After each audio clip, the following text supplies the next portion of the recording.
Assalamualaikum warahmatullahi wabarakatuh. Halo teman-teman semuanya, perkenalkan saya Dinda Kiki Molta Pratiwi dengan NIM K2322002. Di sini saya dari Program Pendidikan Fisika Universitas 11 Maret. Izinkan saya untuk dapat menjelaskan mengenai materi pengukuran, khususnya pengukuran panjang pada jangka sorong. Jangka sorong sendiri sering kita jumpai penggunaannya dalam kehidupan sehari-hari. Misalnya, dalam bidang industri dan manufaktur, jangka sorong sendiri digunakan untuk mengukur presisi komponen mesin, ukuran mur dan baut, serta ketebalan plat logam. Dalam bidang bengkel dan otomotif, digunakan untuk memastikan komponen kendaraan dirakit dengan akurat seperti diameter dalam lubang silinder atau ketebalan kampas rem. Dan yang terakhir, misalnya dalam bidang proyek DIY dan kerajinan, digunakan untuk menjadi alat bantu yang lebih akurat saat membutuhkan pengukuran presisi tinggi untuk membuat model, perabotan, atau proyek lainnya.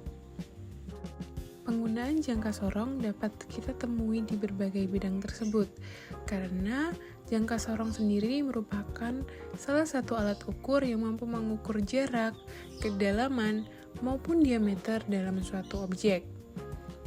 Jangka sorong sendiri terdiri atas beberapa bagian. Yang pertama, bagian rahang dalam yang berfungsi untuk mengukur diameter dalam, seperti diameter lubang yang terdiri dari rahang tetap dan rahang geser. Selanjutnya, terdapat rahang luar.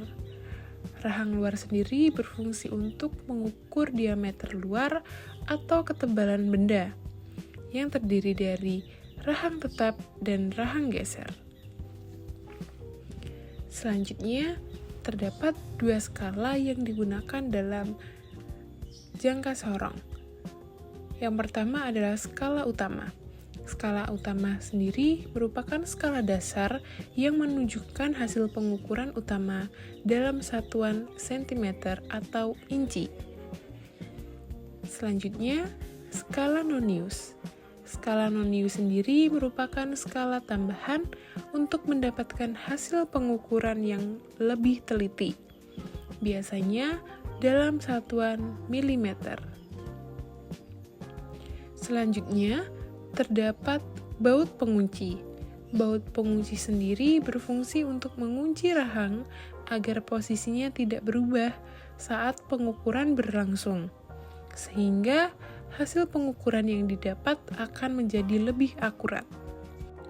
Dan yang terakhir, terdapat tangkai kedalaman yang berfungsi untuk mengukur kedalaman suatu lubang atau alur pada benda. Untuk cara penggunaannya, yang pertama, teman-teman dapat menjepit benda yang akan diukur dengan rahang pada jangka sorong, yang nantinya putar baut pengunci untuk mengunci rahang agar tidak bergerak saat pengukuran. Lalu, amati dan baca skala utama yang berdekatan dengan 0 pada skala noniusnya. Jadi, dia berada di sebelah kiri angka 0 pada skala nonius. Setelah memperoleh skala utama, amati dan baca skala nonius yang berimpit tegak lurus dengan satu tanda skala utama.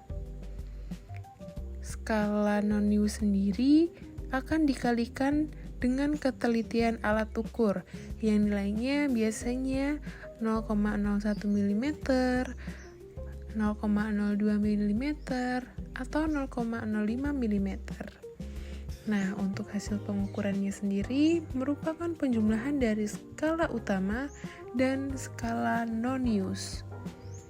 Untuk lebih jelasnya, mari kita simak untuk contoh hasil pengukuran jangka sorong berikut.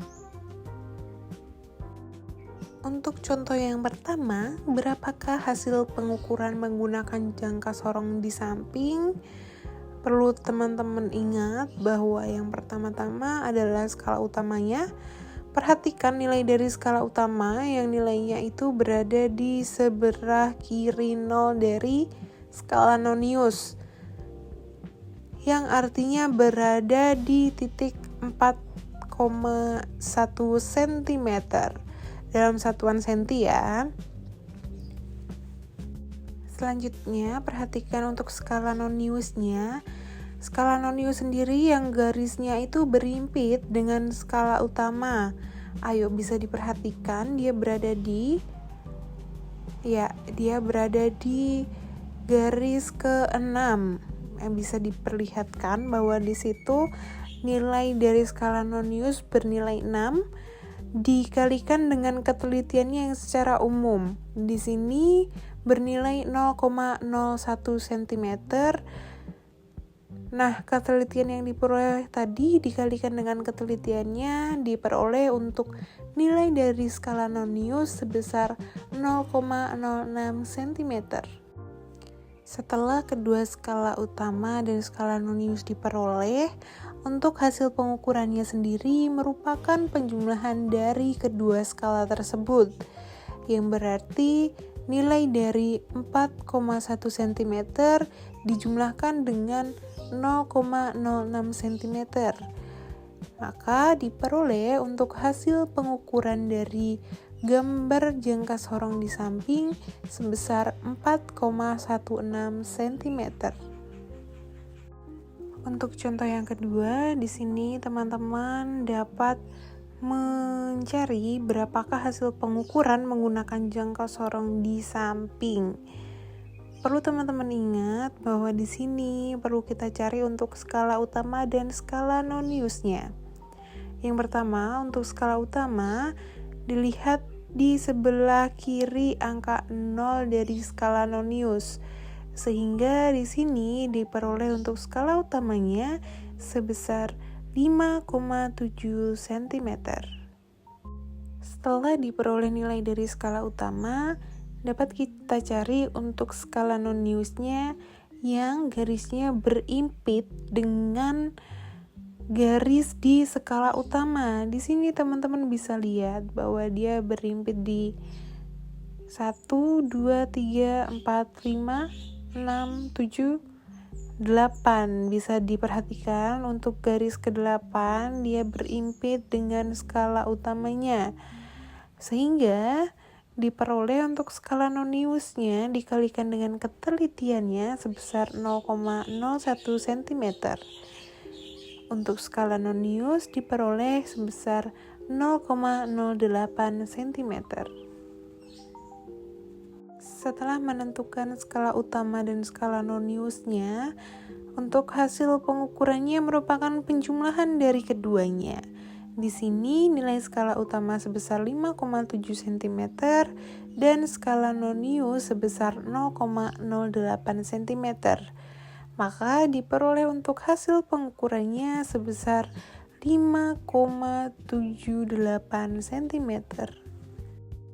Setelah mempelajari mengenai jangka sorong, cara penggunaannya, dan cara pembacaannya, teman-teman dapat memperhatikan video berikut ini yang merupakan demonstrasi dari cara penggunaan jangka sorong itu sendiri. Selamat menyaksikan. Nah, di sini teman-teman sudah terdapat jangka sorong dengan ketelitian 0,05 mm. Nah, sebelumnya sudah teman-teman ketahui bahwa di dalam jangka sorong terdapat dua skala. Yang pertama adalah skala utama, di sini terdapat dalam satuan cm, dan yang di bagian sini dengan satuan inci. Selanjutnya juga terdapat skala nonius yang nilainya nanti akan dikalikan dengan ketelitiannya. Nah, dalam penggunaannya, jangka sorong sendiri dapat digunakan dengan dua cara, yaitu untuk mengukur diameter luar suatu benda dan diameter dalam dari suatu benda. Di sini juga terdapat rahang luar dan rahang dalam. Di sini untuk penggunaan rahang luar itu dapat digunakan dengan menyesuaikan benda diapit di kedua rahang. Lalu dapat kita kencangkan untuk bautnya. Nah, setelah teman-teman sudah mengencangkan bautnya, nah selanjutnya untuk pengukuran dengan diameter luar, itu menggunakan rahang luarnya, seperti yang sebelumnya, bahwa ini dapat disesuaikan dan nantinya dapat dikencangkan untuk bautnya. Nah, dari sini diperoleh hasil pengukuran. Sekian penjelasan mengenai jangka sorong, semoga bermanfaat. Sampai jumpa kembali.